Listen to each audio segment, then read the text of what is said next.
Buenas noches. Les damos la bienvenida a los que nos escuchan desde las plataformas de Zoom y Facebook y por supuesto a los que nos acompañan aquí en el auditorio. En este miércoles de Clavius, miércoles de una semana que se ha visto entristecida por el injusto asesinato de dos miembros de la Compañía de Jesús, Javier Campos Morales y Joaquín César Mora Salazar. Desde este micrófono y desde este foro, pues nos unimos a la pena y también a la exigencia de la búsqueda de la justicia. Y en este miércoles de Clavius, con este miércoles de Clavius, cerramos el periodo de verano, un periodo académico en el cual hemos inmerso la celebración, la conmemoración del 20 aniversario de este Centro Astronómico Clavius. Y como actividad final, pues hemos querido cerrar con una mesa redonda que de alguna manera nos lleva a dos puntos claves de este centro astronómico, la astronomía y los jesuitas. Hemos denominado a esta mesa Jesuitas en la Astronomía. Y hemos invitado a tres académicos de la Ibero. El doctor Armando Azúa García, del Departamento de Historia, el maestro, perdón, tengo que poner los lentes, Mariano Torres Vargas, del Departamento de Ciencias Religiosas, y el doctor Gerardo Martínez Avilés, del Departamento de Física y Matemáticas. Voy a dar una breve lectura de las reseñas, de los resúmenes académicos de nuestros invitados. Mariano Torres Vargas es originario de la ciudad de Guadalajara. Antes de entrar a la Compañía de Jesús, estudió Ingeniería Bioquímica en el Instituto Politécnico Nacional. Fue académico en el área de Química Orgánica en la Escuela Nacional de Ciencias Biológicas del Instituto Politécnico Nacional. Ingresó a la Compañía de Jesús en el 2003. En el 2005 estudió la maestría Filosofía y Ciencias Sociales en el ITESO. En el 2009 colaboró como académico de la Universidad Iberoamericana Tijuana y en el Instituto Lux en la ciudad de León, Guanajuato. Del 2011 al 2018 estuvo en Brasil para realizar sus estudios de teología en la Facultad de Jesuita, en la Facultad de Jesuita y Filosofía de la provincia del Brasil. Realizó sus estudios de maestría en teología sistemática en dicha institución.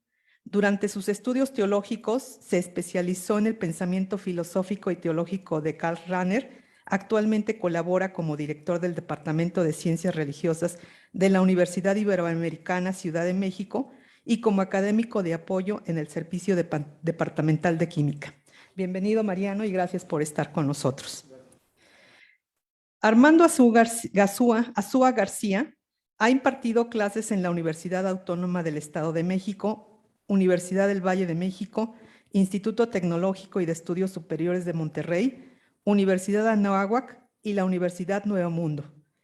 Y ha colaborado con diversos medios de comunicación como especialista sobre temas de Asia y Estados Unidos.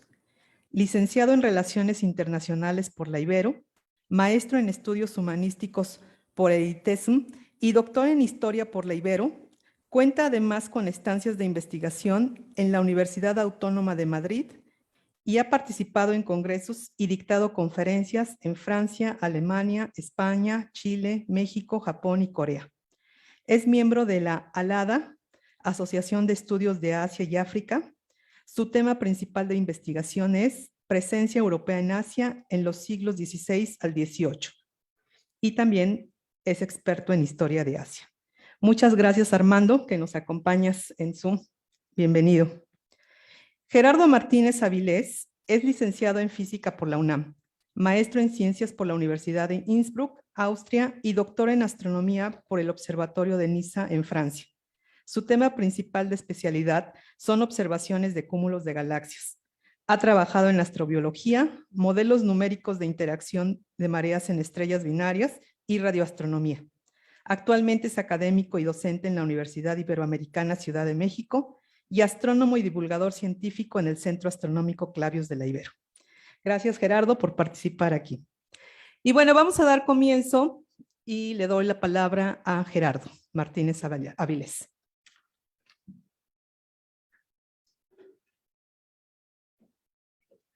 Muy buenas noches, muchas gracias por estar aquí. Es un honor compartir esta mesa con Mariano y con Armando, que bueno, está aquí remotamente, lo estoy viendo en la pantalla, y pues con toda la gente que nos acompaña presencialmente, que nos acompaña en Zoom y en Facebook. Esperemos que haya mucha gente que esté compartiendo esta mesa que cierra el ciclo de verano, conmemorando los 20 años del Centro Astronómico Clavius. Entonces, los que han seguido esta serie de conferencias van a decir, Gerardo no sabe de hablar de otra cosa que no sean los jesuitas y la astronomía, ¿no? Porque pues, nos la pasamos hablando de eso todo el verano, pero bueno, qué mejor que cerrar este ciclo con esta compañía de expertos en el tema de, bueno, la educación jesuita y la presencia europea en Asia, que pues ahorita van a ver un poquito que esa presencia se da muchísimo gracias a la Compañía de Jesús. Entonces, preparé un par de diapositivas para acompañar lo que les quiero contar un poquito, para después darle la palabra a Armando y posteriormente a Mariano. Entonces, bueno, pues empezamos con el pie derecho, ¿no? ¿Por qué? Pues la Compañía de Jesús, desde su formación en 1534, su fundación por San Ignacio de Loyola, muy pronto tuvo una importante presencia en la investigación y la enseñanza de las matemáticas, la astronomía y la ciencia en general. Pero las matemáticas y la astronomía fueron una pieza fundamental en toda la misión educativa y misionera de la Compañía de Jesús. Recordemos, estamos viviendo una época en la que se está viviendo en astronomía y en cosmología lo que yo llamé hace un par de conferencias, la síntesis medieval. ¿Qué quiere decir esta síntesis medieval? Son la triada, la trinidad cosmológica en esa época, la heredamos de la Edad Media. ¿Y qué quiere decir estas tres grandes pilares de la cosmología medieval, posteriormente del Renacimiento? Es el universo geocéntrico, es decir, estamos nosotros en el centro del cosmos, con todo absolutamente dándole vueltas a la Tierra.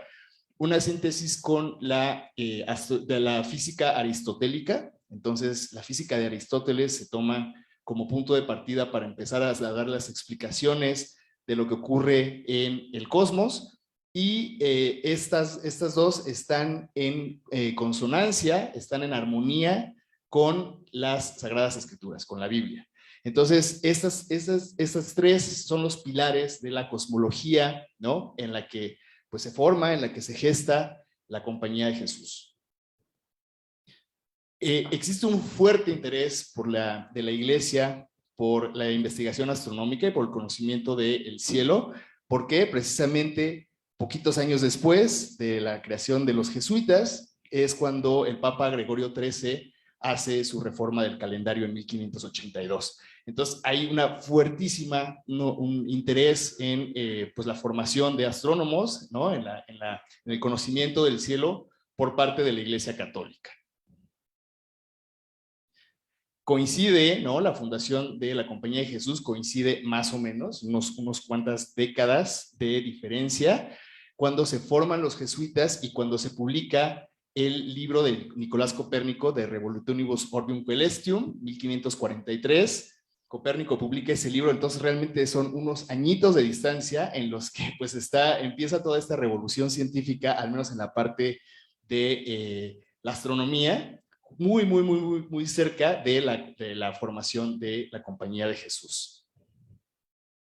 Entonces, qué bonita coincidencia, ¿no? Que pues fueron los primeros jesuitas, que además, pues, les reitero, los jesuitas ya traían toda una idea de que las ciencias, la astronomía, las matemáticas iban a ser parte de la currícula de todos sus estudiantes y de su empeño educativo.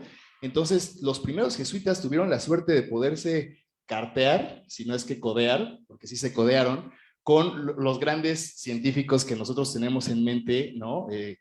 Kepler, Galileo, Tycho Brahe, bueno, todos estos fundadores de la nueva astronomía, pues fueron contemporáneos de los primeros jesuitas. Entonces es una gran fortuna, ¿no? Que pues esta primera generación de jesuitas tuvo la fortuna de haberse conocido, de haberse carteado, de haber discutido con todos estos personajes. Entonces, bueno, lo hemos repasado en las últimas ponencias.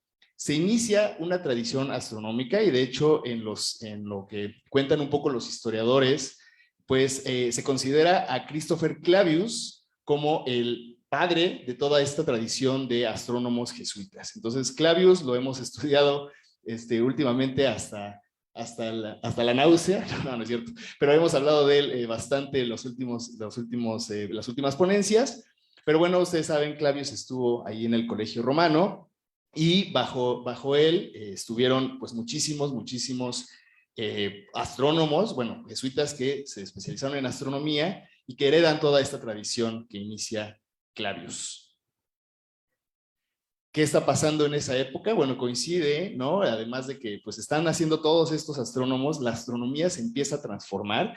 No sé si recuerdan, les conté hace un par de ponencias que en los años de 1572, en 1600, en 1604, aparecen 3 estrellas nuevas, se llaman novas, hoy sabemos lo que son explosiones de estrellas, son supernovas, pero pues en ese momento el cielo aristotélico, que se supone que era inmutable, pues resulta que no lo es, que empiezan a aparecer nuevas cosas ahí que no se habían visto nunca, que no se esperaban, que la física no los explicaba.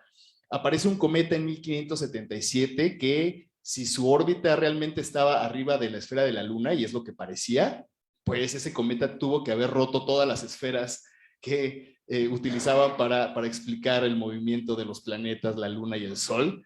Y además, en 1609, un italiano empieza a utilizar un telescopio, un canocchiale, ¿no? Para observar el cielo. Y entonces, los primeros jesuitas, de hecho, los primeros astrónomos jesuitas, en particular Christopher Clavius, estuvo al tanto de todas estas cosas y ya se trabó.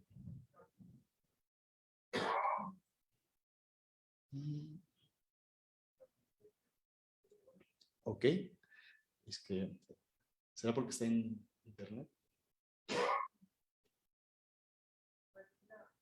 ¿La presentación? Está en Drive. Ah, ok.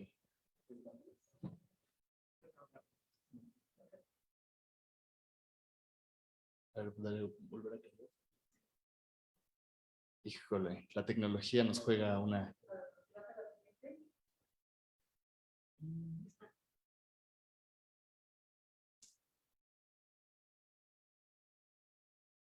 Un poquito de paciencia.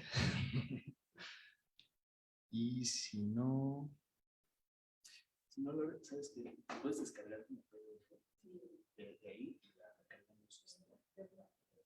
Es que tenía un par de animaciones que quería que viéramos, entonces por eso la dejé ahí arriba, porque el PDF, pero ahí están.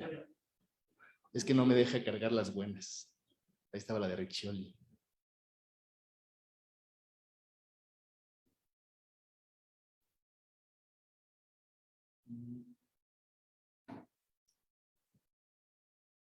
A ver. Ah, pues ahí están.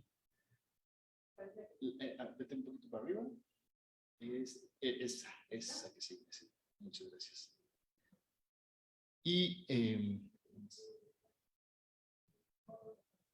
ponme compartir en presentación.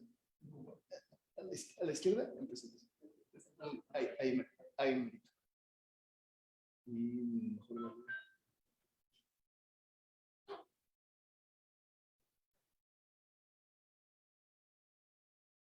es que está en cargarla.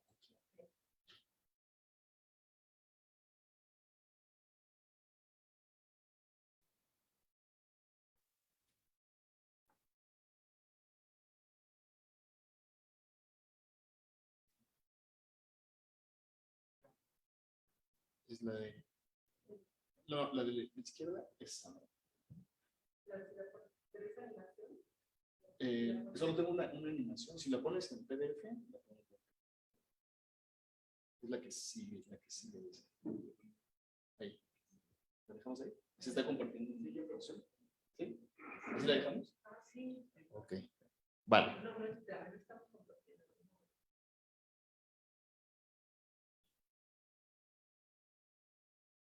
Sí, esa mera. Ok, una disculpa por los problemas técnicos. Y bueno, entonces empieza a transformarse el cielo, empiezan a aparecer cometas, estrellas nuevas, una serie de nuevas cosas que en la cosmología de la tradicional cosmología medieval pues eran totalmente nuevas, inesperadas, incluso inexplicables. Y bueno, Galileo empieza a utilizar el telescopio y justamente los primeros, yo diría, como institución que empiezan a avalar el uso de este nuevo instrumento, pues son precisamente los jesuitas del Colegio Romano que están bajo la tutela de Clavius. Me quiero leer rápidamente estas cosas que escribió Clavius de sus primeras impresiones de lo que observó en el telescopio. Las vimos en la vida de Clavius, pero creo que vale mucho la pena volverlas a ver. Entonces las voy a leer aquí con mi buena vista. Aquí tengo el prompter. Dice Clavius sobre sus impresiones de lo que vio en el telescopio, que es la primera vez que se asoman personajes, seres humanos, al telescopio, y nos dice Clavius. Dice, no quisiera ocultar al lector que hace no mucho tiempo cierto instrumento fue traído desde Bélgica.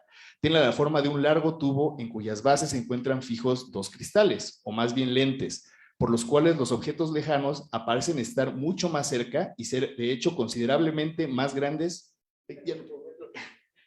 No te preocupes. Más grandes de lo que en realidad son. ¿Cuál es la que sigue?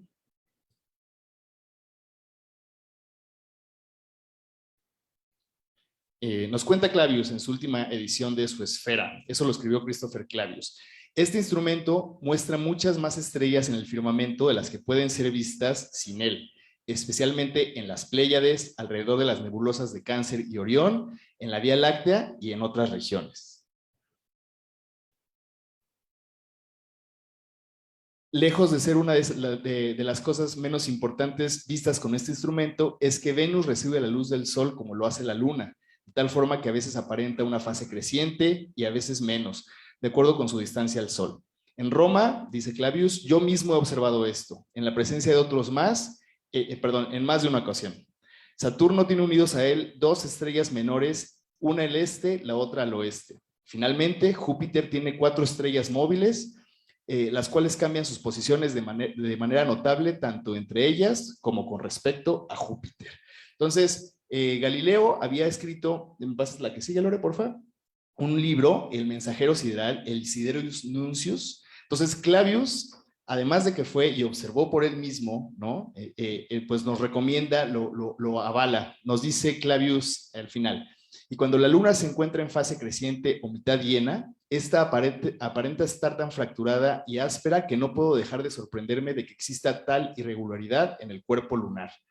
Recomiendo consultar el confiable libro de Galileo Galilei, impreso en Venecia en 1610, llamado El Mensajero Sideral, que describe varias de las observaciones de las estrellas hechas por él.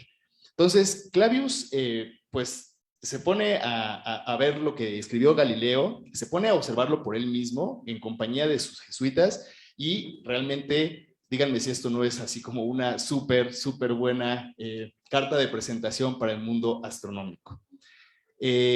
La que sigue, Lore, gracias. Galileo, híjole, ahí sí no voy a alcanzar a leer, pero ahí lo que nos cuenta Galileo en una carta en una visita que hizo a Roma en el año de 1611, es que justamente fue invitado al Colegio Romano a una cosa que se llamó la Festa Galileana. Entonces fue un congreso en el que lo invitaron los jesuitas al Colegio Romano a Galileo para que se luciera, y lo que cuenta Galileo en esa carta es que pues tuvo un gran recibimiento por parte de los jesuitas. De hecho, reconoce que tuvo la oportunidad de comparar sus observaciones de, por ejemplo, las lunas de Júpiter con las de los jesuitas, y estas coincidían. Entonces no era una imaginación de ninguna de las dos partes, los dos tenían forma de demostrar que lo que estaban observando cada quien independientemente, Galileo en Venecia y los jesuitas en Roma, pues era una realidad y no era algo inventado por el telescopio.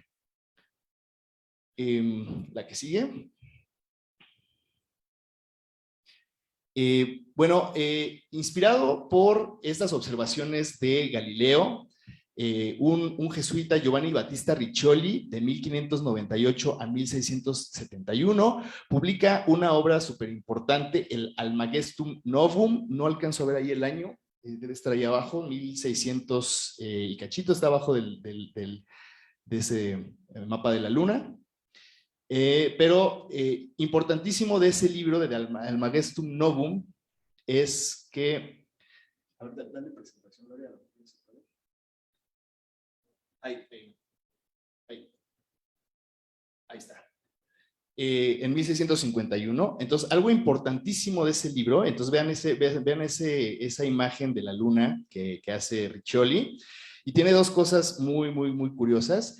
Ese libro es la primera vez que se describe este movimiento de la luna que se conoce como libración lunar. Entonces, estas pequeñas, no siempre le vemos exactamente la misma cara a la luna, sino que hace un pequeño bamboleo que es perceptible desde la Tierra.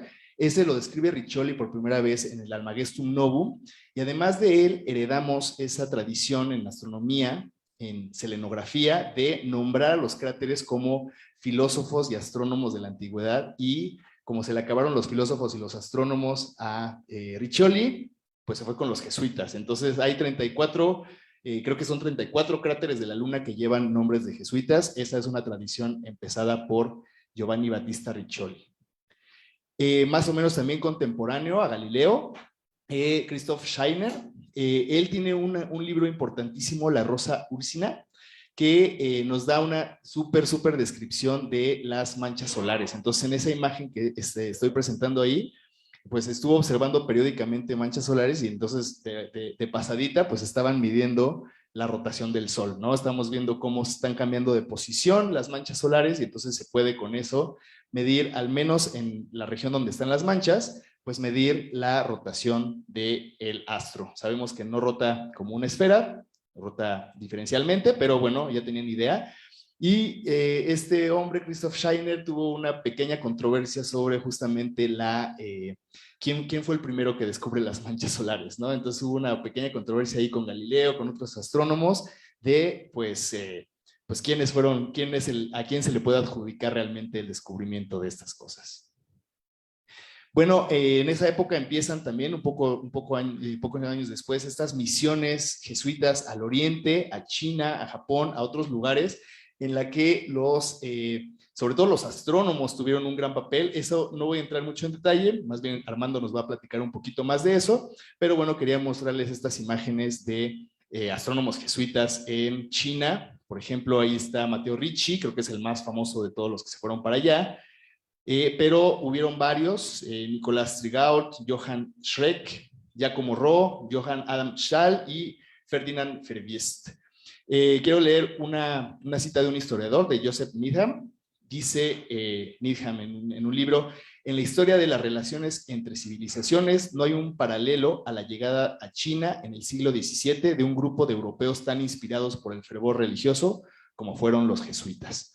Entonces, la presencia de los jesuitas en China y en el Oriente, no nada más en China, les recuerdo, Japón, en la India, fueron a varios lugares, pero estuvo súper motivada también por la astronomía.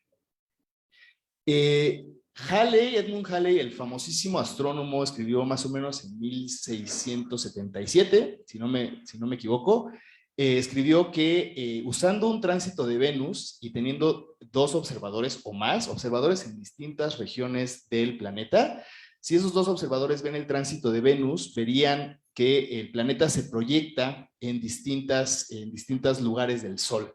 Entonces, haciendo trigonometría y con ese paralaje entre los observadores, uno podría calcular la distancia de la Tierra al Sol, la unidad astronómica.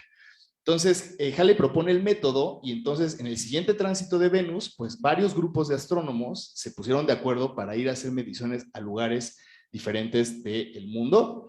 Ahí tuvo una gran participación Maximilian Hell, que observó un tránsito de Venus desde Laponia, desde el norte de Europa, en el año de 1769.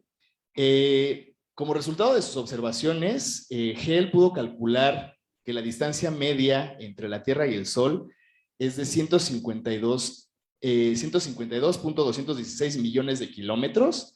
La unidad astronómica actualmente se calcula en 149.5978, o sea, muy, muy, muy cerca. Entonces, Maximilian Hell, cooperando con otros astrónomos, no todos jesuitas, pero con otros astrónomos, pues fue uno de los pioneros en esta medición tan precisa de la distancia entre la Tierra y el Sol. Los jesuitas llegaron a tener 13 observatorios en el centro de Europa, 7 en Francia, 8 en Italia, 2 en Portugal, 1 en España y varios más en otras regiones del mundo en las que estuvieron presentes, incluidas las Américas, incluidas Asia y África. Aquí es donde llega un momento bastante dramático para la historia de la astronomía jesuita. Fueron expulsados los jesuitas de Portugal, España y Francia y de sus colonias en América entre los años de 1758 y 1767, y la compañía fue suprimida por el Papa Clemente XIV en el año de 1773. Entonces, mucho del trabajo de todos estos observatorios que acabo de mencionar, de enumerar, pues tuvo que verse interrumpido. Muchos jesuitas, independientemente, o se unieron a otras órdenes, pero siguieron trabajando, pero ya era una cuestión como más independiente. Entonces, sí hubo gente que había pertenecido a la Compañía de Jesús que siguió trabajando en astronomía, pero digamos que oficialmente esos años fueron una especie de pausa obligada para la investigación astronómica. Entonces, es una coincidencia con que en los 50 años que tuvieron que interrumpir su investigación astronómica, la ciencia, en particular la astronomía, avanzó muchísimo. Entonces, cuando se reinstala la compañía en 1814, 11, muchas gracias, en 1811, el mundo astronómico cambió mucho. Pudieron reconstruir varios de sus observatorios, alrededor de 70, pudieron volver a ser, bueno, no los mismos, pero volvieron a ser fundados alrededor de 72 observatorios. En esa época, un jesuita, Angelo Secchi, tuvo una influencia tremenda en la investigación astrofísica, porque fue uno de los primeros, si no es que es el pionero, de hacer una clasificación espectral de las estrellas.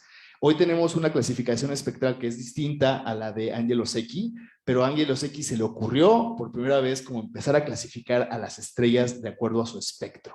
Entonces es una idea revolucionaria, aunque existe históricamente la clasificación de Secchi, pues realmente hoy se utiliza otra distinta. Entonces, entre 1814 y 1970 se construyen 74 observatorios jesuitas alrededor del mundo, que además sirvieron como laboratorios de geofísica, investigación meteorológica, en otras áreas. ¿Qué pasa? La astronomía ya en el siglo XX se vuelve extremadamente cara. Entonces, realmente son grandes universidades, gobiernos o a lo mejor algunas empresas privadas las que pues son los dueños de los grandes observatorios.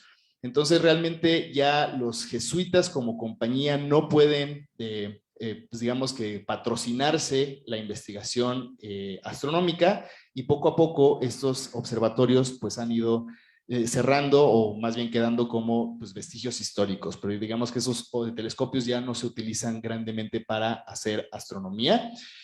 Una excepción son los observatorios, los telescopios del Observatorio Vaticano, que fueron adquiridos a finales del siglo XX, el Vatican Advanced Technology Telescope y el Large Binocular Telescope, están en Arizona y son del Vaticano.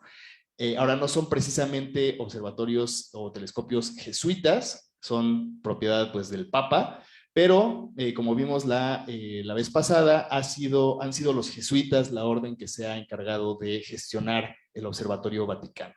Y entonces ese es un poco un recorrido, ¿no?, de la influencia, un poco veloz, de la influencia que han tenido los jesuitas en astronomía.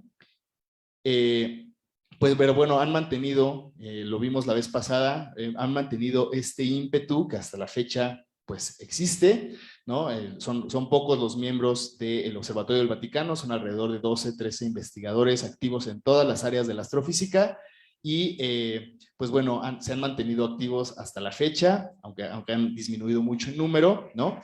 Pero pues ha sido parte de su tradición y creo que lo sigue siendo. Y nada más me gustaría pues cerrar mi parte con la memoria de estos dos jesuitas que fueron brutalmente asesinados el día de ayer. Entonces, bueno, con eso me gustaría concluir mi parte. Muchas gracias.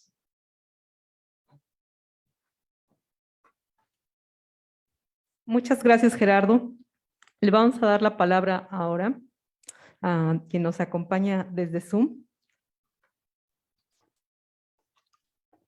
Hola, saludos. Quiero equivocarme en el nombre. El doctor Armando Azúa García. Por favor, abres tu micrófono, Armando. Ya está, ¿me escuchan? Perdón. ¿Me escuchan? Hola, hola. Perdón, ¿me escuchan? ¿Me escuchan? Hola.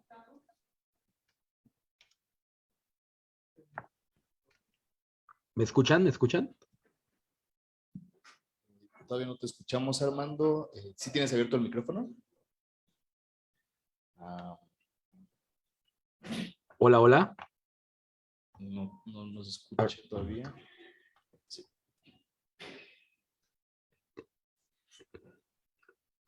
Hace rato hicimos la prueba y funcionaba perfecto. Y ahorita...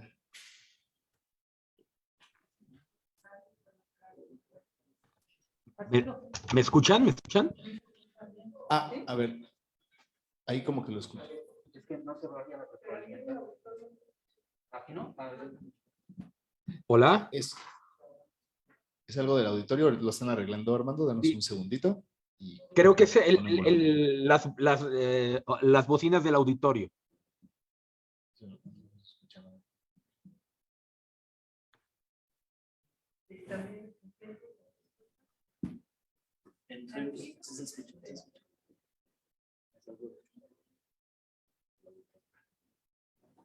Hola, hola.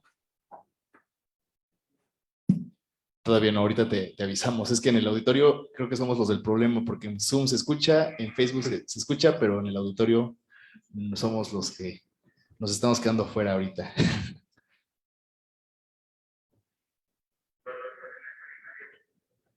Nos están apoyando aquí el staff.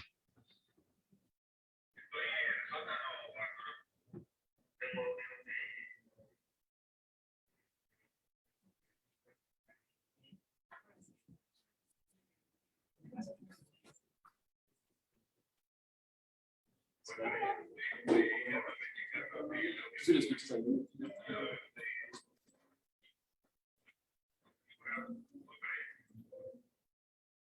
Armando, ¿puedes hablar? Sí, claro. ¿Me escuchan? A ver. Te vamos a poner un micrófono, vamos a hacerlo a la antigüita. Danos un segundito para ver si lo logramos. Ahí va, ahí va. Una última prueba.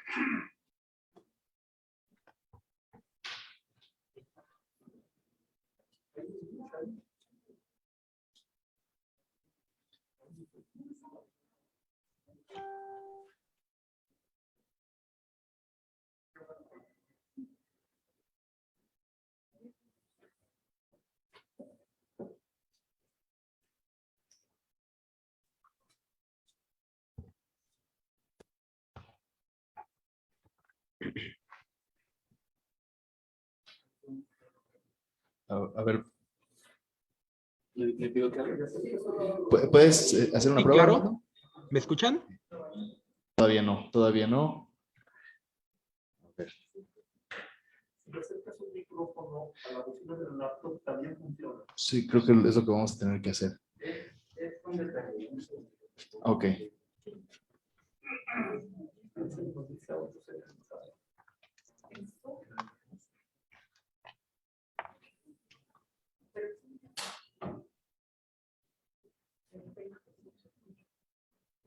Si acercamos el micrófono, lo escuchamos.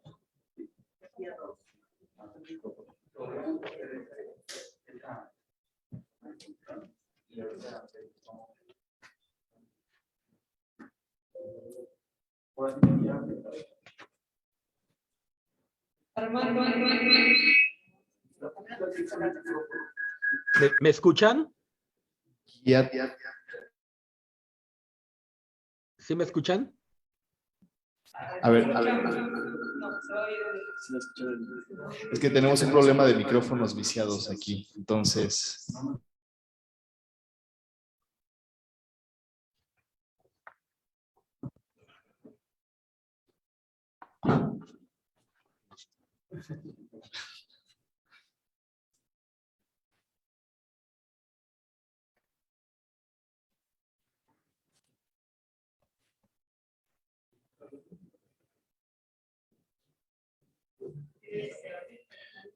A ver, ¿puedes hacer una prueba, Armando? Claro que sí. ¿Me escuchan? Hola, hola. Ok, todavía no.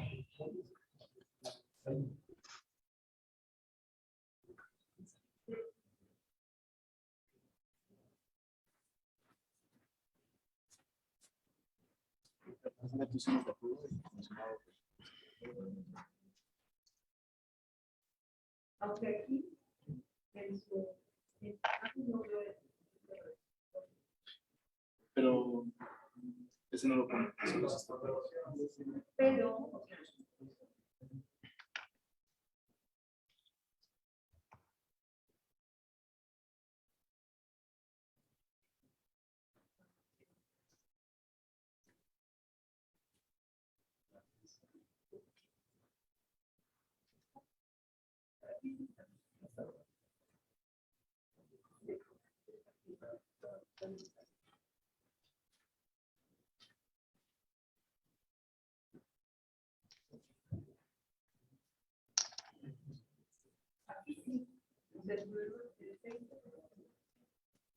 Es el auditorio.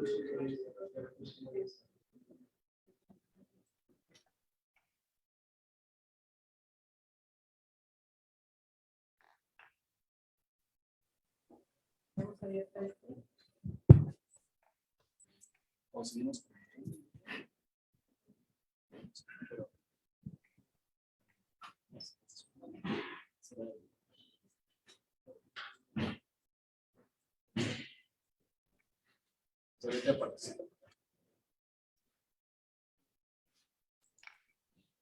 Armando, ¿me escuchas? Si en lo que arreglan el problema pasamos con Mariano y posteriormente no perder mucho el tiempo. ¿Sale?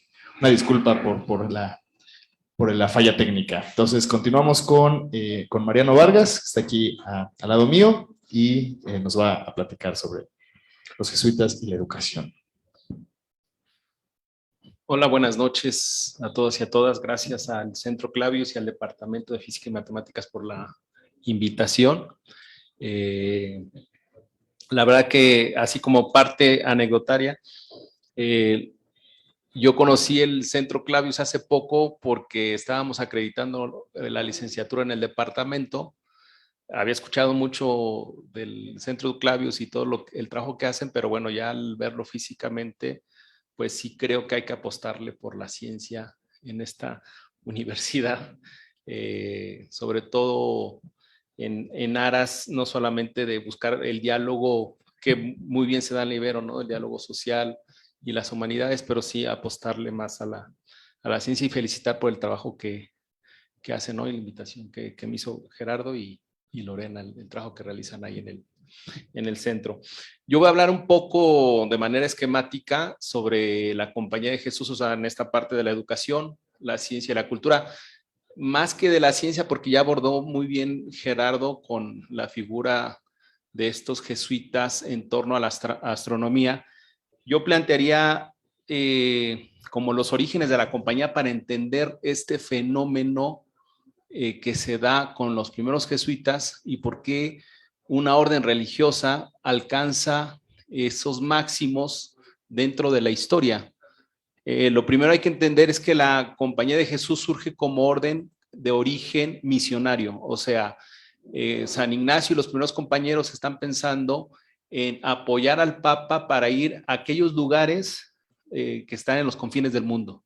Y entienden esos lugares, por ejemplo, América, obviamente Asia. Me imagino que el doctor Armando pues abordará muy bien la parte de Asia. Entonces es una orden religiosa que se crea con esos orígenes. No entra en el panorama de San Ignacio y de sus primeros compañeros la educación, no aparece.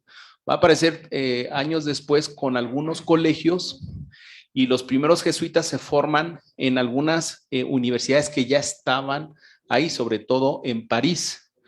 Se adopta ese modo, le dicen modo parisino, que tiene la universidad, y empiezan a surgir los colegios. Para que ustedes tengan una idea de los colegios, cuando fallece San Ignacio había 936 jesuitas y había, si no me falla el dato, 46 colegios. Ya a finales del siglo XVI van a haber 8,500 jesuitas y más o menos 400 colegios. Entonces, para que vean exponencialmente cómo crece este fenómeno. ¿Por qué los jesuitas desarrollan todo no digo conciencia científica, sino toda esta vocación científica que lo mencionaba muy bien Gerardo? Tiene que ver con la manera en cómo se pensaron los colegios. Los colegios se formaban de la siguiente manera. Se daba un ciclo de gramática, que era lo que era conocido como humanidades, un ciclo de filosofía y un ciclo de teología.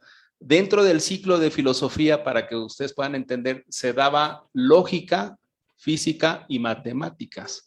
Entonces era, vamos a decirlo así, de cajón, que todos pasaban por esa estructura. Entonces hay en este modus parisiensis o modus parisinos, la compañía comienza a entender cómo formar a los jesuitas. Históricamente, los jesuitas, cuando empiezan en ese mismo vocación misionera a llegar a estos confines del mundo, pues se ven en la necesidad de formar, voy a decirlo así, como a los criollos, sobre todo aquí en América, y a las élites en Europa, pero no porque se buscara como tal.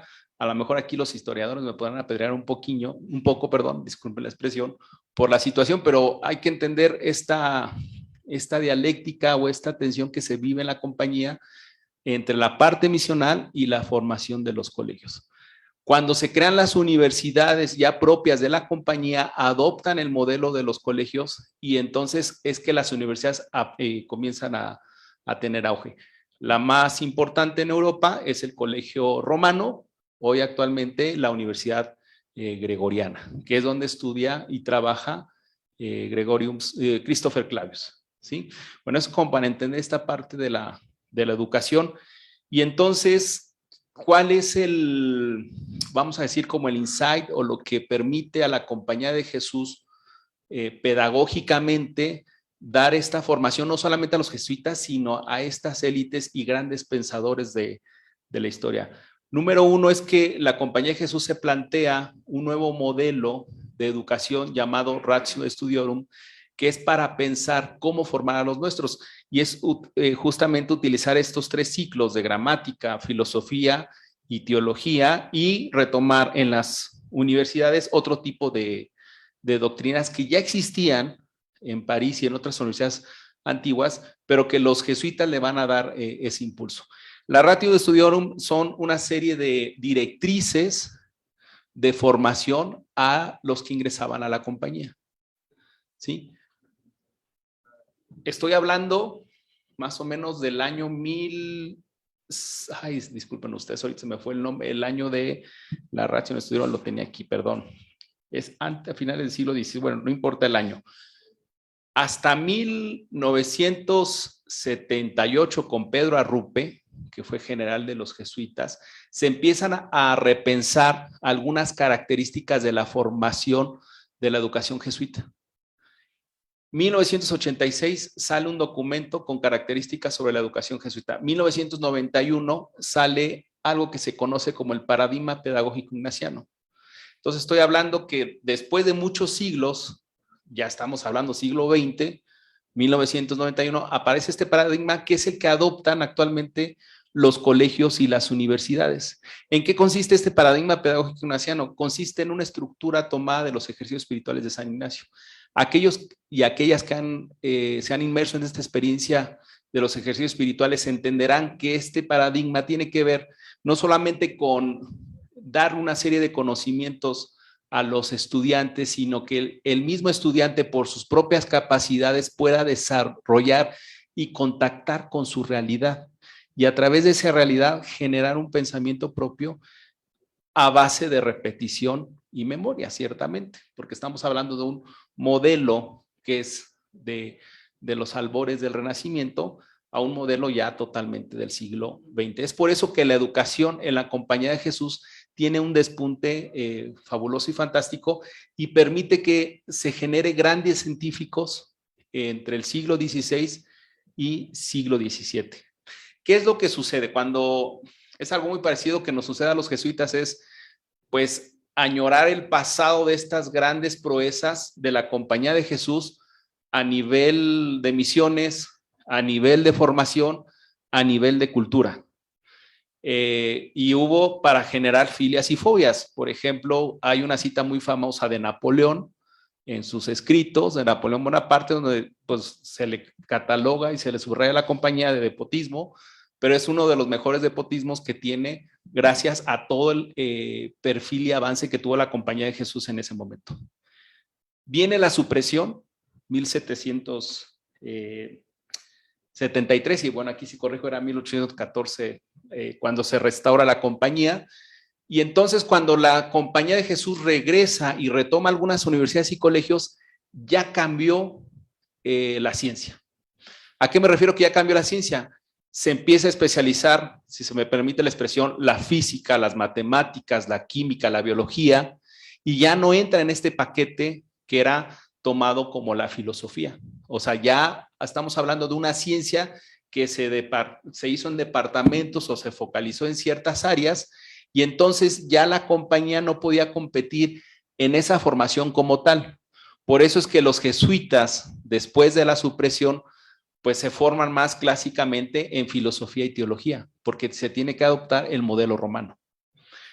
¿Qué es lo que sucede con los jesuitas del siglo XX? Porque hay científicos, digo, me voy a poner yo de ejemplo, no soy científico como tal, pero estudié química, ingeniería química, y bueno, doy clases de química orgánica, y a veces cuando doy clases de química orgánica aquí en la universidad, y dicen, ¿y tú eres padre? Le digo, pues sí.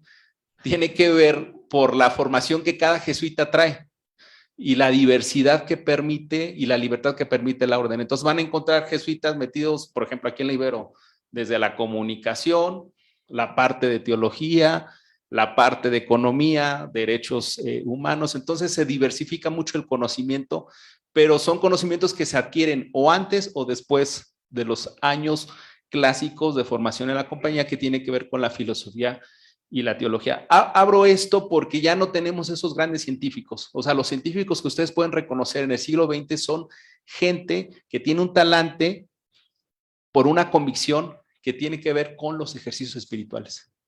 Eso es lo que le permite al jesuita entender la realidad, no en el fondo buscar la cuestión científica o la cuestión de la formación, sino es la experiencia de Dios a través de la ciencia y a través de las cosas que contacta y que le permite al jesuita poder focalizarse en diferentes áreas del conocimiento.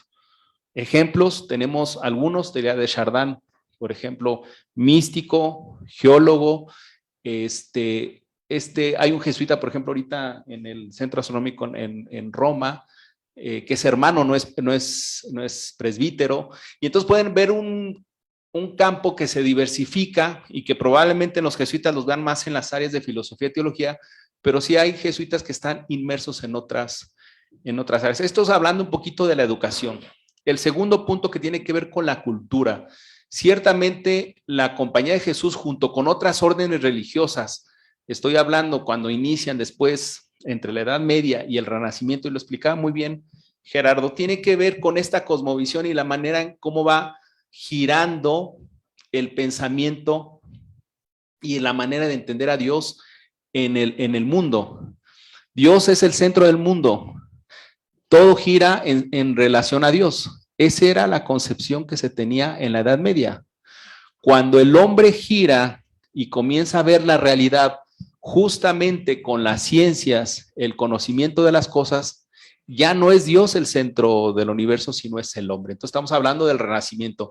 En ese giro es cuando surge la Compañía de Jesús. Es donde justamente la Compañía de Jesús tiene esa facilidad de inserir o insertarse en la cultura. Y en la cultura, entiéndase, no como lo manejamos de una cuestión de conocimientos, sino la manera de entender la realidad y saberla adaptarla a las circunstancias. Ejemplos también hay varios. Tenemos, por ejemplo, las reducciones del Paraguay y todas estas misiones que se establecieron en América, los modelos de cómo se misionaba a diferencia de los dominicos y los franciscanos. No quiere decir que los jesuitas eran la neta del planeta, sino que en la novedad está justamente el entender esa realidad de manera diferente.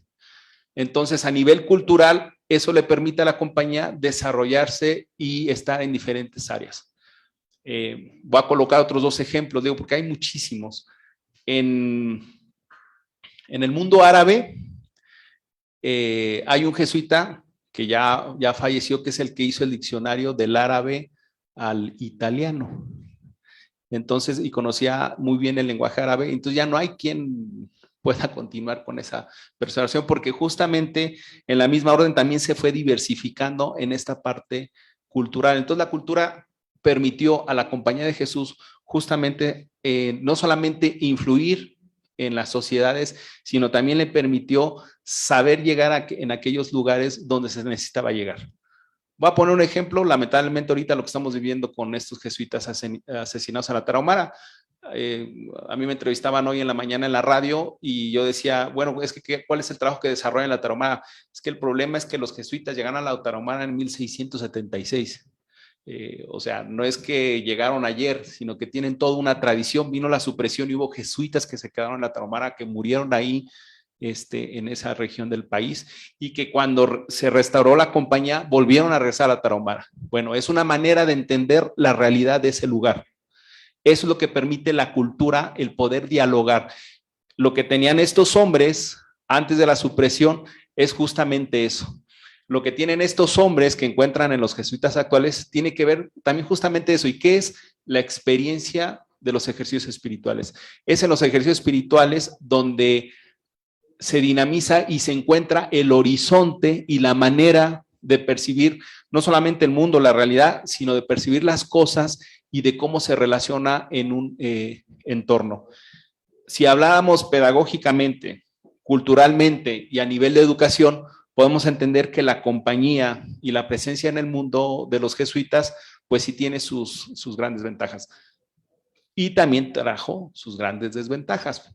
Ejemplos también tenemos algunos que tienen que ver con, se fueron centralizando en el poder, ¿sí?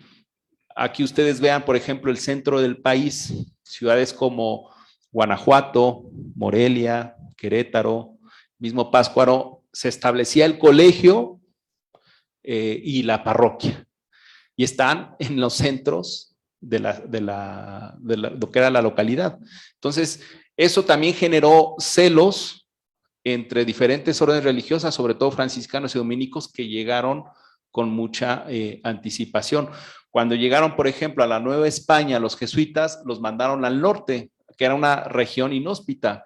Bueno, no sé si alguno de ustedes han tenido oportunidad de recorrer las misiones de la Baja California y todo lo que desarrollaron estos hombres a través de ese modelo.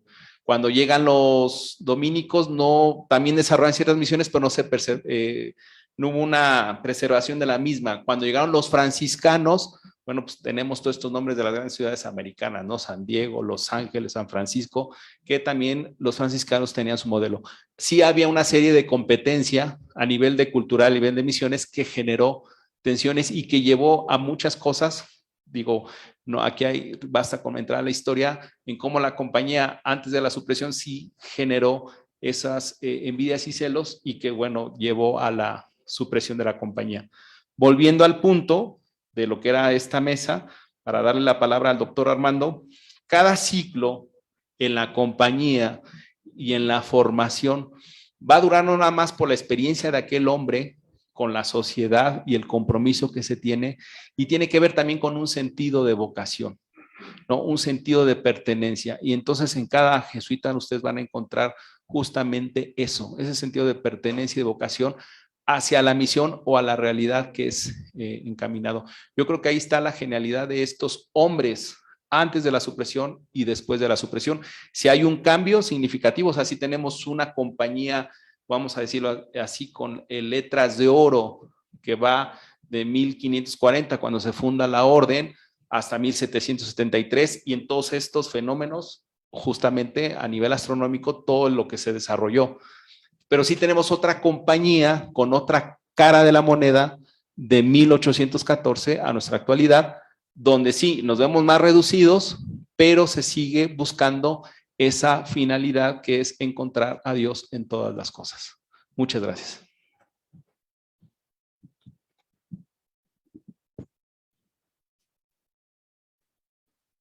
Muchas gracias, Mariano.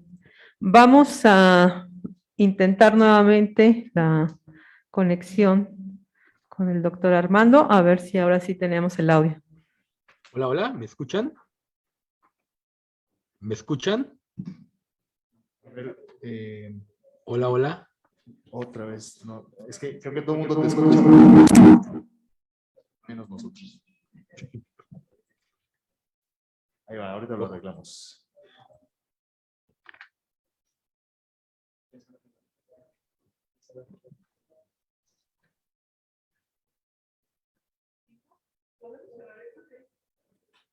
Hola.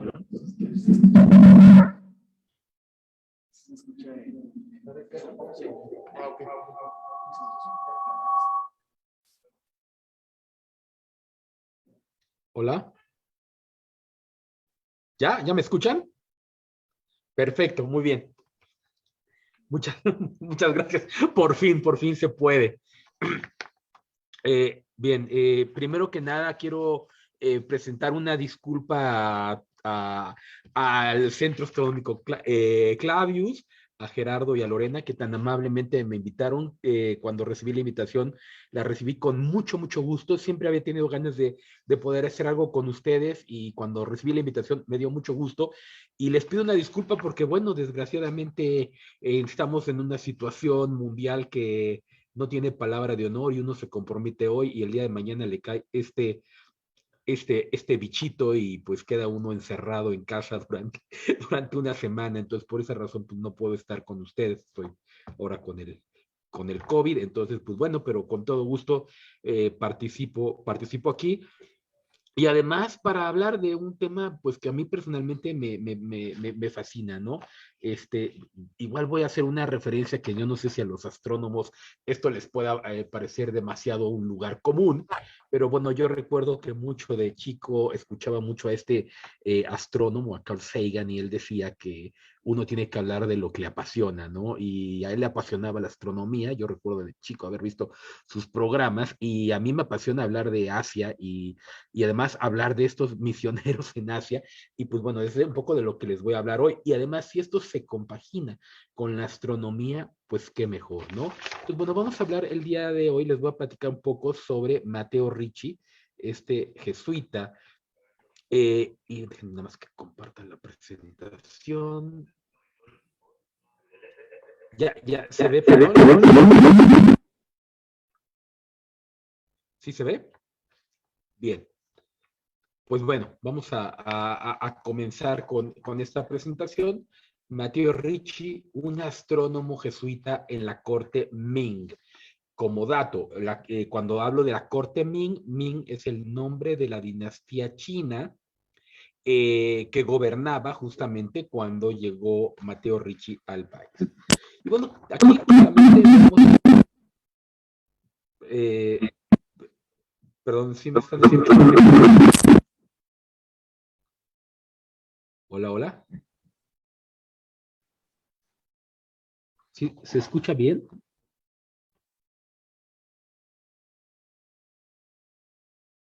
Hola.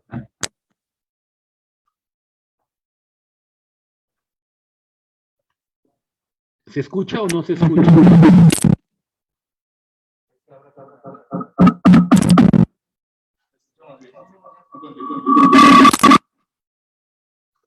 Pero es que yo escucho mucho ruido, no sé si me están escuchando. Si me pueden poner, por favor, en el chat del Zoom, si me están escuchando.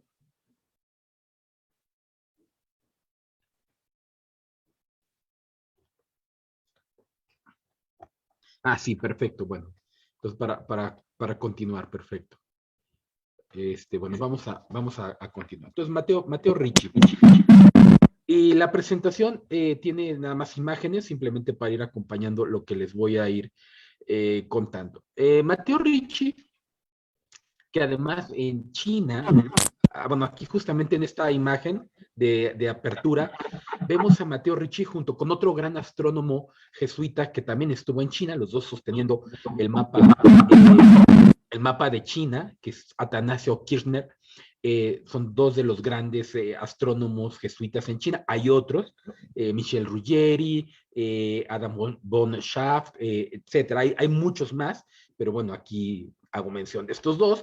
Y algo que quiero resaltar de esta imagen también es que son jesuitas, pero cuando los vemos con detenimiento, están vestidos como funcionarios imperiales chinos.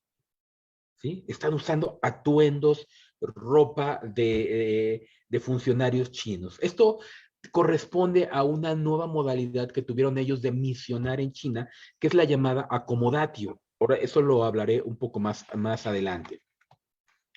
De hecho, esta acomodatio los llevó a tal nivel que incluso no solamente vestían como chinos, sino que incluso llegaron a adoptar nombres chinos. Mateo Ricci, así es como lo conocemos nosotros en Occidente, pero en China, y hasta el día de hoy se le sigue estudiando a Mateo Ricci en China con el nombre de Li Mandou. ¿Sí? Li Mandou es el nombre que va a recibir en China y así aparece al día de hoy en los libros chinos, ¿no? Mateo Ricci va a nacer en Italia, en Macerata, el 6 de octubre de 1552 y va a morir en la ciudad de Beijing el 11 de mayo de 1610. ¿Sí? Terminó viviendo buena parte de su vida en China. Él nace en una familia, les digo, en Macerata, de abogados. Su padre es abogado y su padre esperaba que él se dedicara a la abogacía. De hecho, entra muy joven, a los 17 años, entra a la Universidad de Roma a estudiar Derecho. Sin embargo, ya tenía desde ese momento una vocación jesuita y para los 19 años, en 1571, va a ingresar a la Compañía de Jesús. Tiene su primera etapa formativa es en Florencia, en la Universidad de Florencia, y algo que será importantísimo para él y para su futuro trabajo en China, va a ser entre los años de 1573 y 1577, creo que es el centro de su formación como jesuita, estando justamente en el Colegio Romano, que ya han hecho mención con anterioridad, el origen de la actual Universidad Gregoriana, donde va a estudiar, pero tiene como maestro justamente de física a quien ya ha sido mencionado también varias veces el día de hoy, a Christopher Clavius. ¿Sí? Entonces va a tener una formación en astronomía y en física de primer nivel. Recordemos, entre otras cosas, que Clavius había sido parte de la comisión que había creado el actual calendario, el calendario gregoriano. Había escrito, de hecho, una gran defensa en la necesidad de por qué adoptar este calendario. Y bueno, él lo instruye, entre otras cosas, Clavius a Ricci y a muchos otros de los jesuitas que después fueron a China, como a Ruggeri, como a Kirchner, ¿sí? van a ellos ser educados directamente por Clavius en matemáticas, astronomía y cosmología. Después de este periodo formativo, pasa un tiempo en Portugal, es comisionado a la Universidad de Coimbra, básicamente para estudiar portugués, porque ya había sido designado para ir a lo que en ese entonces se llamaba las Indias, y la vía más rápida en ese momento para llegar a las Indias era a través de la ruta portuguesa, que pasaba por Goa, en la India, que Goa era como el centro de las actividades bueno, perdón, ya no pasé las imágenes, me quedé aquí y no les compartí las imágenes que había puesto. Justamente aquí vemos Macerata, la ciudad de origen de Ricci, una pintura de la época más o menos de Ricci y una fotografía actual. Este es el Colegio Romano, es la sede antigua, no es la actual. Y aquí ya justamente estos lugares por donde Ricci se introduce al mundo asiático. Entonces, de Portugal, donde está algunos años, parte el 24 de marzo de 78, perdón, parte desde Lisboa hacia Goa. Aquí vemos la Basílica del Bom Jesus, que es la casa de los jesuitas en Goa, que es importantísimo. La Basílica del Bom Jesus está acompañada de un colegio jesuita, donde justamente se formó a los jesuitas para la India, los jesuitas indios también. Y después de unos años, pasa varios años en Goa, de hecho hace mucho trabajo misionero en Goa, pero a uno de sus compañeros, a Michel Ruggieri, lo comisionan a China, a Macao. Aquí justamente vemos la portada, porque es lo único que queda. La iglesia de San Pablo se quemó, y se quemó varias veces, la reconstruyeron varias veces, y al final decidieron ya solamente dejar la fachada, que era majestuosa, como lo vemos en la fotografía. Hoy en día, de hecho, es el símbolo casi de la ciudad de Macao. Al lado de la portada de la iglesia de San Pablo está el Colegio de San Pablo, también un colegio, es el primer colegio de estudios superiores estilo occidental en China. A Matteo Ricci, perdón, lo dejan en Goa, a su amigo Michel Ruggieri lo mandan a Macao, pero rápidamente, por la gran habilidad que tenía Matteo Ricci con las lenguas, Ruggieri empieza a darse cuenta que no, necesito traer a Ricci para acá, porque Ruggieri había iniciado a crear, con la creación de un vocabulario del chino, avanza bastante, pero sabe que Ricci es mejor en lenguas. De hecho, en la comunicación epistolar que hay entre ambos, le logra mandar un diccionario de cerca de 20,000 caracteres, lo cual es una locura. Los chinos no hablan no usan tantos caracteres, pero Ruggieri recopiló muchos, se los mandó a Ricci, y Ricci empezó a estudiar estos caracteres chinos desde que estaba en Goa, y bueno, su dominio de la lengua, o bueno, su conocimiento de la lengua fue tan amplio desde antes de partir de Goa, que bueno, justamente sus superiores decidieron que, bueno, que era necesario mandarlo a Macao. ¿Sí? Y aquí justamente vemos que les decía, la iglesia de San Pablo, que seguramente en su momento era un hervidero de jesuitas que tenían toda la intención de entrar a China, pero no podían entrar porque estaba prohibida la entrada a China. Macao es una península muy pequeñita, muy pequeñita, y los jesuitas no podían salir de ahí. En realidad lo que ocurría es que los chinos llegaban a Macao y ahí comerciaban. Había chinos que vivían en Macao y con ellos hacían su trabajo, con ellos empezaban a aprender la lengua, con la intención de que en algún momento dado, cuando les dieran permiso, ¡pum!, iban a poder salir a evangelizar en la grandísima China, ¿no? Entonces, justamente el 7 de agosto del 82, 1582, llega a Macao, está trabajando unos años con Michel Ruggieri. De hecho, en Macao logran hacer un nuevo vocabulario mucho más amplio y mucho más claro, corrigiendo algunos de los errores del vocabulario y la gramática que originalmente ya había hecho Ruggieri, y esperando la oportunidad de entrar. La oportunidad de entrar pues, le va a llegar unos pocos años después. No queda muy claro en qué momento es, pero probablemente fue a partir de 1585, donde se le deja entrar, pero no hasta, digamos, así que no hasta el centro de China, solamente dentro de las inmediaciones de Macao. Primero va a ir a una ciudad que se llama Shaoqing, que es parte de la provincia de Cantón. Y el objetivo de entrar a Shaoqing era conocer mejor la lengua. El paso por Shaoqing fue muy interesante porque mientras Ricci tenía prohibido hacer labor misionera, solamente podía estar ahí para estudiar la lengua, dedicó mucho tiempo al trabajo de la geografía y de la astronomía. Y fue interesante porque se empezó a dar a conocer su trabajo para los chinos. Justamente en Shaoqing, Ricci elabora una de sus mayores obras.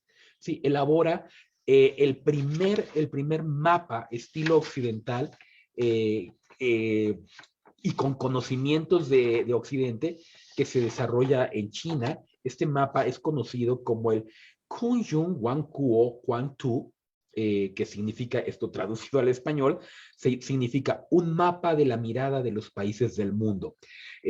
No es un mapa, a ver, aquí tengo bueno, aquí son estas ciudades, esta ciudad primero, Shaoqing, donde está, y la otra que está abajo es Shaoshou, que es donde va a estar después. Claro, estas son fotografías contemporáneas.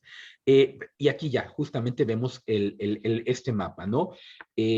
Vean, justamente lo que va a hacer Ricci es incorporar todo el conocimiento geográfico que se había ido generando en los últimos años en Occidente y dárselo a conocer a los chinos. De hecho, este mapa es el primer mapa chino donde aparece América completa. Esto es también un aporte importantísimo para la ciencia china. Sí, ya los occidentales ya lo conocían, pero los chinos solamente lo conocían por referencia. Y es la primera vez que los chinos pueden ver en un mapa cómo es la forma de América. De hecho, justamente lo que tengo aquí como fondo de pantalla, ustedes pueden ver, es la aproximación de donde está México en este mapa. Aclaro una cosa, esta imagen que tengo aquí atrás es una fotografía que yo tomé de una copia que hay en Corea, que está en la Universidad Nacional de Seúl. Ahí tienen, es gigantesco, es un mural, de hecho es como una altura de 2 o 3 pisos, y ahí está colgado este mapa gigantesco que está basado en el mapa de Ricci. Y bueno, ahí lo tiene, entonces yo hice la fotografía de aproximación a donde está México, y bueno, es lo que he puesto aquí. Entonces, más que un mapa mundi, es en realidad es todo un atlas completo. Y aquí está el mapa mundi, y después lo que va haciendo es que en cada uno de los apartados va haciendo aproximaciones a cada uno de los lugares del mundo. Pero bueno, esto demuestra que en este tiempo de estudio de la lengua china, que ojo que aquí nada más aclaro, en realidad Matteo Ricci estaba aprendiendo 2 idiomas distintos, el cantonés, que es la lengua local de la región, y el mandarín, que es la lengua de la corte. Estaba aprendiendo los 2 al mismo tiempo. Nada más que muchas veces en las cartas que él manda, y que en general toda la gente de esa época, les costaba trabajo distinguir que eran 2 lenguas, ¿no? Bueno, sabían que eran 2 lenguas, pero en general hablan del chino. Entonces, bueno, en 1589 tiene que abandonar esta primera estancia en Shaoqing, regresa brevemente a Macao, y después le permiten regresar al interior, también en la región de Cantón, a Shaoshou, que era la otra ciudad que veíamos aquí en la de abajo. Repito, son fotos modernas, no tengo imágenes antiguas, pero bueno. Pero ya, lo que era importante es que poco a poco en Shaoshou se va adaptando más a las costumbres. Y aquí es muy interesante porque ya en su estancia de Shaoshou, Ricci empieza a desarrollar muy claramente el modelo de la acomodatio.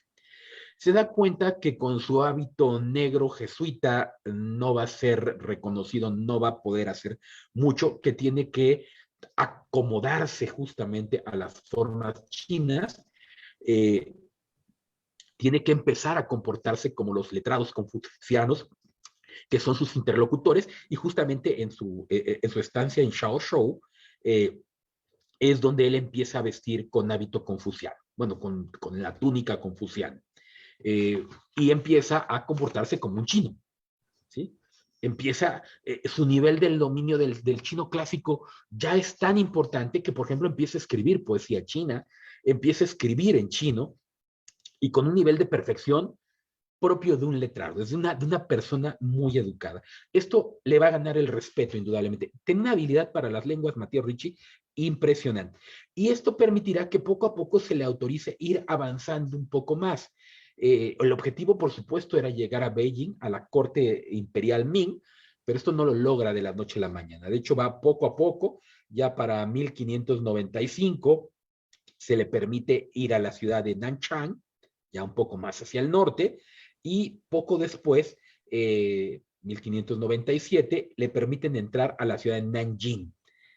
Nanjing es súper importante en su proceso de adaptación a China, porque Nanjing, aunque el emperador no vivía ahí, es considerada la co-capital. China tenía dos capitales, Nanjing, que quiere decir capital del sur, y Beijing, que quiere decir capital del norte. Es decir, ya es una de las capitales del país, aunque en realidad el emperador está en Beijing, pero bueno, ya es una ciudad imperial. Y esto es básicamente un proceso de preparación, de los mismos chinos irlo observando para ver si puede llegar hasta Beijing. Y este momento de gran, podríamos decir, logro para Matteo Ricci le llegará en el año 1601, cuando es a invitación del propio emperador Wang Li que se le permite llegar a Beijing, además con un contrato para trabajar, bueno, decimos contrato hoy en día, pero sería más bien con una comisión para trabajar en el observatorio astronómico. Bueno, aquí están nuestras otras dos ciudades, ¿no? Nanchang, arriba, y abajo es Nanjing. Ya en 1600, este es el emperador Guan Li, y aquí justamente vemos que ya a partir de 1601 es comisionado para trabajar en el Observatorio Imperial. Esto es importantísimo. El Observatorio Imperial está dentro de la Ciudad Prohibida. Está en el corazón de la toma de decisiones políticas. ¿Sí? Es un lugar súper importante. Prácticamente es un funcionario ya. Además sigue una vía, podríamos decir una vía express. Los funcionarios tenían que presentar una serie de exámenes, pero él, gracias a sus conocimientos de matemáticas y de astronomía, se le permite llegar a la corte. Y en Beijing va a hacer una gran amistad con un erudito confuciano muy respetado que se llama Xu Guangqi. Xu Guangqi era un matemático también, trabajaba en el observatorio y logran ser grandes amigos personales. Xu Guangqi y Li Mandou o Matteo Ricci, trabajando en muchos proyectos juntos, ¿no? De hecho, como parte de sus trabajos en el observatorio astronómico, aquí están los dos, justamente Ricci y Xu Guangqi, está el trabajo para la traducción y podríamos decir, la adaptación al lenguaje chino de la obra de Euclides, los elementos de Euclides, ¿sí? Este es un trabajo, Ricci traduce al chino y Xu Guangqi revisa la redacción y adapta algunos conceptos. De hecho, Xu Guangqi también es un personaje muy importante porque él, viniendo de una tradición confuciana, se va a convertir al catolicismo y de hecho hoy en día es considerado uno de los 5, así se le llama, de los 5 pilares del catolicismo chino. Estos 5 pilares son 5 eruditos que se convirtieron. La verdad es que nunca hubo estas conversiones masivas que Ricci y los suyos esperaban, pero lograron convertir a un número limitado, pero de personalidades muy importantes, como es el caso de este personaje, Xu Guangqi. Aquí justamente vemos el trabajo el libro de Euclides, de los elementos de Euclides, en su versión china, obra de Matteo Ricci.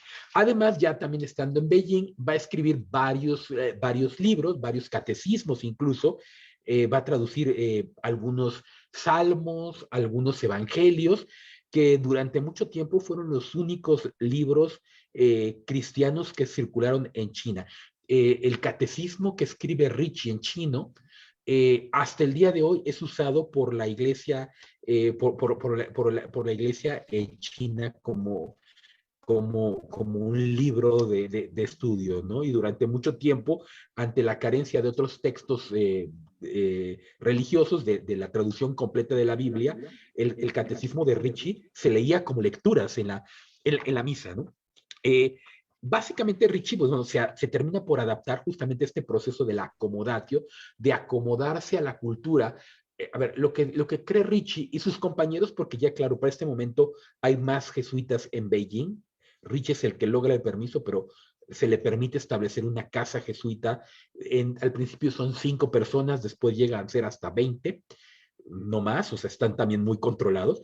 Pero la idea es, vamos a acomodarnos a la forma de vida de ellos, vamos a practicar todo lo que no sea contrario a la fe cristiana, porque la fe cristiana es lo importante. Entonces, a través del ejemplo y de vivir como ellos y siguiendo las normas que ellos consideran válidas, siempre y cuando estas no sean contrarias al espíritu del cristianismo, los debemos de ir convenciendo, ¿no? Ese es el acomodatio, pasar a formar parte de la propia cultura del evangelizado en este caso.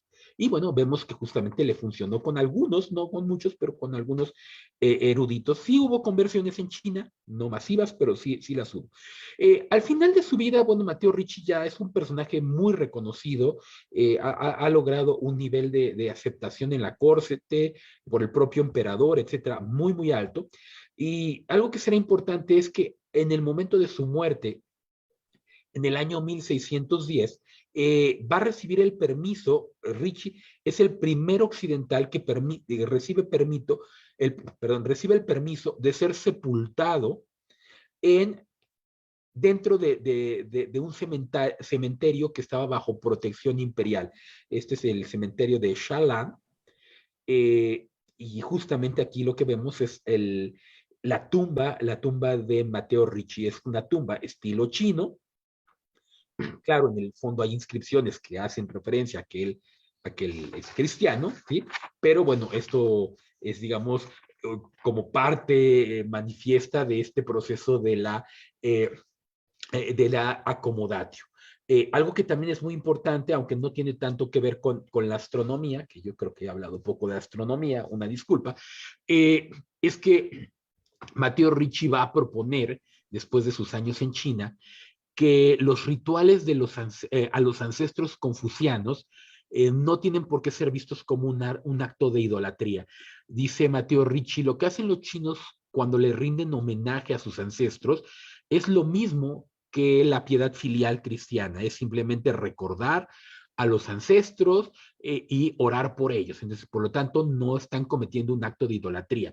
Por lo tanto, un cristiano chino puede seguir rindiendo culto a los ancestros, lo cual era clave porque esta era quizá la principal barrera que los eruditos confucianos tenían para convertirse al cristianismo. Durante algunos años hubo un gran debate en la iglesia, encabezada básicamente por jesuitas que decían sí, los rituales confucianos a los ancestros son piedad filial y por lo tanto no se contradicen con la enseñanza cristiana, y los franciscanos que decían no, esto es idolatría y hay que desterrarlo. Al final terminó venciendo la postura franciscana y los rituales confucianos fueron suprimidos de la iglesia, lo cual jugó muy en contra del crecimiento del cristianismo en China, hasta el siglo XX, donde la iglesia volvió a reconocer que los rituales confucianos sí se siguen de una determinada forma, no necesariamente son idolátricos, ¿no? Entonces, hoy en día, un chino cristiano, un chino católico podría llevar a cabo el culto a los ancestros de determinada forma, no de la forma confuciana, pero sí podríamos decir, practicarlo en cierta forma. Y yo siempre pongo un poco este paralelo de que un poco el ritual o los ancestros confucianos se parece muchísimo a lo que hacemos en México con el Día de Muertos, ¿no? Eso es interesante, como lo interpretó Matteo Ricci, como él lo vio como algo necesario para acomodarse, esta acomodatio y entrar a China. Perdón, sé que no he hablado mucho de astronomía, pero creo que es interesante resaltar cómo el conocimiento astronómico que Matteo Ricci, y no solamente él, porque les dije, hay varios jesuitas, astrónomos, que van a seguir después con la tarea, o sea, los jesuitas van a ser astrónomos de la corte imperial prácticamente hasta la disolución de la compañía, van a servir como un elemento para ser respetados por la corte imperial, y pues bueno, para empezar a plantar un pie de la iglesia en China.